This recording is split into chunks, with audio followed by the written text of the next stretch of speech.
Get out! My mother-in-law, Catherine's harsh voice, pierced the air when my husband was transferred abroad.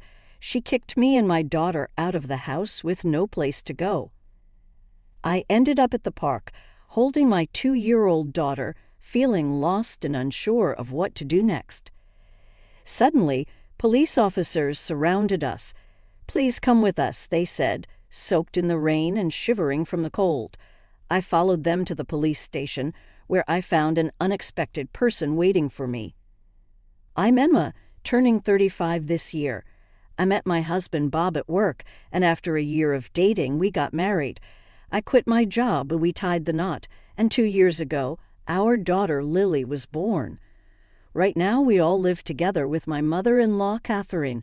We used to rent, but after Catherine's husband passed and her niece started acting up, we decided to buy a new apartment and live together. We thought about getting a house, but with Catherine's neat issues, we figured it'd be smarter to live where it's easy to get around. Buying an apartment was cheaper and had an elevator, which was a big help. Catherine liked the idea too, so we put money down and got a 35-year loan. Bob's job doesn't move us around much since we bought the place, but he still travels for work about once a week. With a 2-year-old, his trips stress me out at first. Catherine pitched in with childcare, but now she's not much help. She leaves dishes dirty and utensils unwashed, which piles up extra work for me.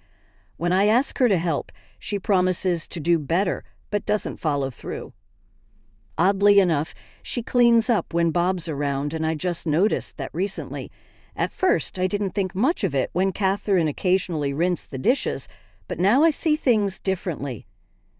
I suspect she's deliberately making things difficult for me, like when she offers to pick up things from the store and then conveniently mentions afterward that she actually needed something. This happens a lot. I used to think Catherine's knee problems made moving hard for her, so I wanted to help out as much as possible. But now my eagerness to assist is wearing thin. I considered talking to Bob about it, but he's already stressed from work and I didn't want to add to his worries. Catherine's behavior started not long after we moved together, and it's been going on for years. When I mentioned it to a friend, she said, "Sounds like she's bullying you. Why not talk to Bob? He might be able to help." But if I bring it up with Bob, Catherine, who doesn't have any other family, might end up in a care facility. So I thought maybe it's best to just tough it out. However, something happened one day that made me reconsider. That day, I had arranged to drop off Lily at my parents' house. They'd always loved having her over and often suggested I stay the night too. But I always worried about leaving Catherine alone. After a quick chat with my parents, I headed back to our apartment, where Catherine was waiting. But when I got there, I realized I had forgotten the keys. At first, I panicked a bit, but then I remembered Catherine was home. I tried buzzing her through the intercom, but there was no answer. I waited outside, thinking she might have gone out, but she didn't return. As it got dark, I decided to follow another resident into the building. I was sure Catherine wouldn't be out so late, but when I buzzed our apartment again, there was still no response. I waited a while longer, but still nothing. Finally, I heard a faint sound from inside, confirming Catherine was home. I kept buzzing the intercom, but she wouldn't answer. Feeling defeated, I booked a room at a nearby motel for the night, planning to sort things out when Bob got back from his trip. I got locked out. I explained to Bob when he asked what happened. He was understandably upset, but Catherine just brushed it off, blaming her hearing and joking about getting old. Relieved to be back inside, I grabbed my keys and went to pick up Lily from my parents' house.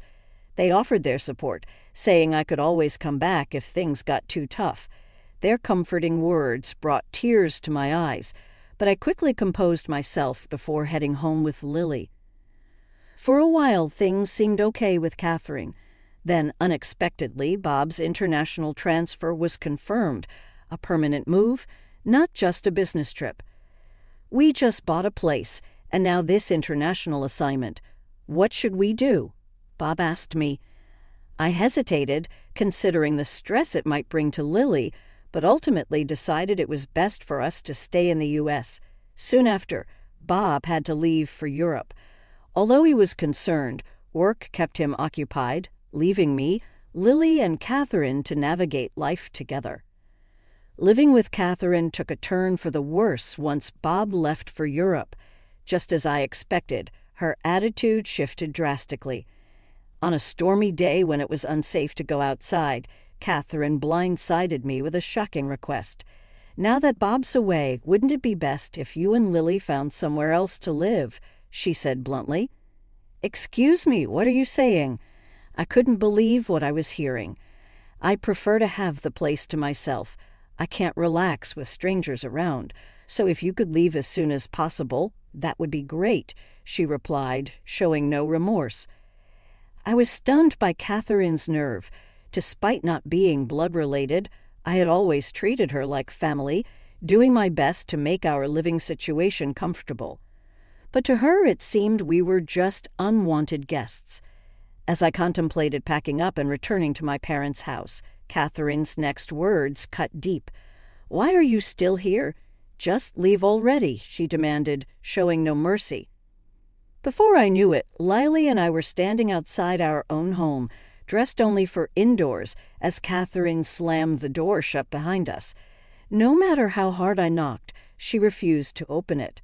Lost and stranded, I took Lily to a nearby park for shelter from the pouring rain.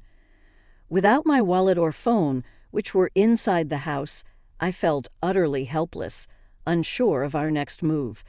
Exhausted and freezing, I tried to keep us warm as we huddled together. With nightfall approaching and the cold setting in, I feared we might fall ill, desperate for help. I considered the long walk to my parents' house despite the distance. As I weighed our options, I noticed 2 faint lights in the distance. Squinting through the rain, I realized they were police officers approaching. Before I could decide what to do, one of them called out to me. "Are you Emma, and is this little one Lily?" the officer asked, catching me off guard with his knowledge of our names. I nodded weakly, confirming our identities. "Please come with us to the station," the officer requested. Lily and I obediently got into the patrol car, grateful for the large towels the officers provided to shield us from the cold and rain. As we shivered in the back seat, I couldn't shake off my curiosity. "How did you know where to find us?" I asked, hoping for some answers. "We'll explain everything once we're back at the station," they assured me. Exhausted, I soon drifted off to sleep, only to awaken later to find ourselves at the police station. Following the officers inside, I was taken aback to see Catherine and my uncle waiting for us. "Uncle, what are you doing here?" I asked in surprise. "Bob contacted me. He suspected you might be having trouble with his mom, especially since he's overseas," my uncle explained, shedding some light on the situation. "He wanted me to keep an eye on things for him." Apparently, Bob had discussed this issue with him before, expressing his concern about not being able to be there himself while he was overseas. My uncle had spotted us in the rain earlier that day and had considered taking us in himself. However, he found Catherine's actions extreme, so he decided to report it to the police. That's why the officers knew where to find us and came to our rescue. Catherine had also been summoned to the police station, where she sat glaring at me, seemingly unaware of the reason for her presence. "Why do I have to be here? My knee is acting up, you know. If Bob were here, none of this would be happening," Catherine argued. Little did she know that this entire situation had unfolded because of Bob reaching out to my uncle for help. During discussions with the police, it became evident that the situation might have legal implications. As a result, I was advised to consider hiring an attorney to navigate the complexities ahead. An attorney? That's an overreaction. I just locked the door, that's all. I didn't do anything else. Catherine protested. "Do you even realize what you've done? You threw Emma and a little child out in torrential rain. That's not something forgivable," my uncle defended us, emphasizing the severity of Catherine's actions and asserting my rightful ownership of the house. "That's impossible. Bob is the head of the household. He's the rightful owner. Now that he's not here, it should be mine, Catherine insisted, misunderstanding the ownership status. In truth, my uncle, who works in real estate, had facilitated a great deal on a condo for us, and Bob had recommended putting it under my name. Following my uncle's guidance, I decided to seek legal advice. The lawyer explained that evicting Catherine would be challenging and suggested considering placement in a care facility. I immediately called Bob to update him on the situation. He hadn't anticipated the severity of the issue and expressed his desire to return from Japan to address it properly. Considering placing Catherine in a facility, unaware of the unfolding developments, Catherine, despite being at the police station, nonchalantly snacked on crackers. Unable to return home with Catherine, I sought refuge at my parents' house until Bob's return. With a week before his arrival, I had time to reflect on our options. If Bob wouldn't support me, then divorce seemed the only option. A week later, Bob returned from Europe, and I moved back home from my parents' place. However, his stay was brief as he needed to go back to Europe soon.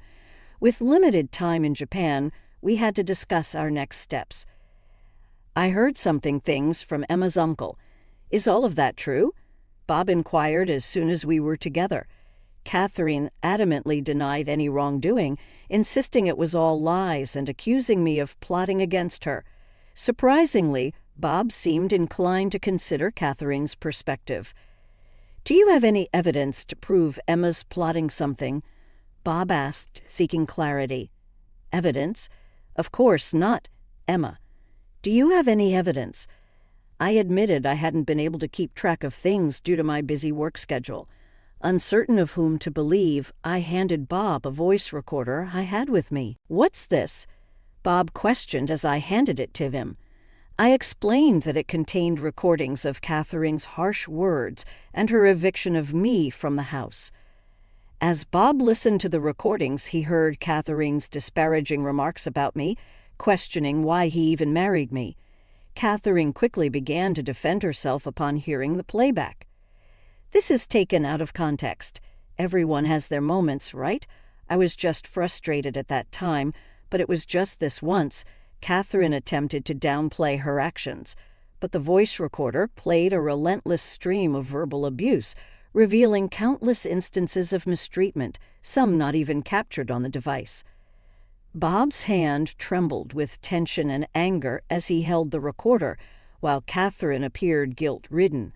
"Mom, what is this about?" Bob demanded an explanation, but Catherine remained silent. "If you won't answer, then I can only assume this is all true. If so, I need to prioritize Emma and Lily's safety. You understand that, right?" Bob's anger was palpable, a sight of him I had never seen before. Catherine, seemingly realizing the severity of the situation, cowered in fear, unable to respond. In the ensuing discussions before Bob's return to Europe, I made it clear that I could no longer live with Catherine, especially with Lily in the picture. Bob seemed to agree, leaning towards the idea of placing Catherine in a care facility. However, Catherine vehemently opposed the suggestion, complicating matters further. Regardless, I decided to sell the house. "So, you can't stay here anymore. If you don't want to go to the facility, you'll need to find another place," Bob announced firmly. "How dare you decide this on your own? I won't allow you to sell the house." Catherine protested vehemently, but the decision was made. Lily and I had already chosen to move to Europe. As Bob regretted not being more present for his family and was determined to make amends moving forward, I had reservations about moving abroad. Knowing that Bob would be with us provided some comfort. Plus, I thought it would be beneficial for Lily, who was only 2, to immerse herself in a new environment and practice her communication skills in Europe. Therefore, selling the condo, which still had a mortgage, was the only viable option. Leaving it as it was would burden Catherine with the mortgage payments, which she couldn't afford on her fixed income. Considering her future prospects, it was essential for someone to be available to support her. Despite our best efforts, Catherine refused to move into a care facility voluntarily, so we had no choice but to arrange for her admission forcefully. "I'm sorry, but I have to head back to Europe. Could you take care of any necessary procedures here?" Bob asked before departing. With assistance from friends and family, I managed to complete the process of admitting Catherine into the facility. The staff there kept me informed about her condition, but it seemed she was struggling. While it would be understandable if she were simply feeling down, she was reportedly making things difficult for the staff and other residents. Before leaving for Europe, I visited Catherine to check on her well-being. However, she lashed out at me, accusing me of imprisoning her in the facility. She also vented her frustrations to the staff, criticizing the food, accommodations, and other residents. Despite apologizing to the staff for her behavior, they reassured me, saying they were accustomed to handling such situations. Despite the challenges and mistreatment I had endured from Catherine during our time living together, I couldn't help but feel anxious as I embarked on my journey to Europe. Upon arriving in Paris, Bob greeted me at the airport, and we made our way to the apartment we had rented.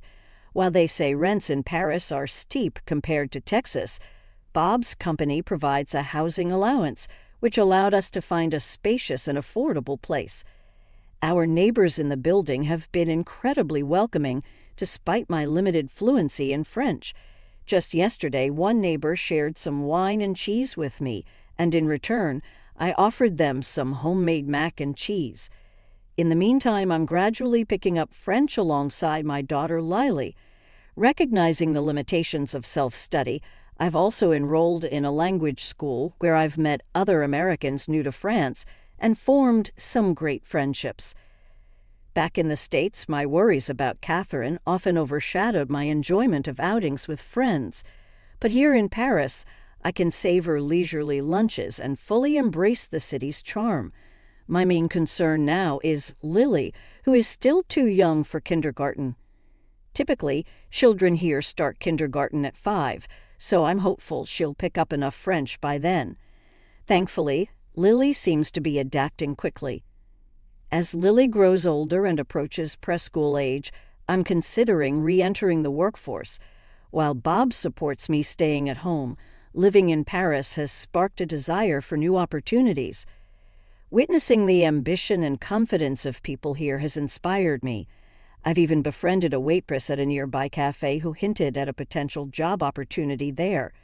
The cafe is popular among both Americans and locals learning English, presenting a promising avenue for me. Despite the challenges ahead, our move to France has strengthened the bond between Bob and me. I feel more empowered to express my feelings, and I'm confident that we'll face whatever comes our way as a family. Right now, I've never felt happier in my life.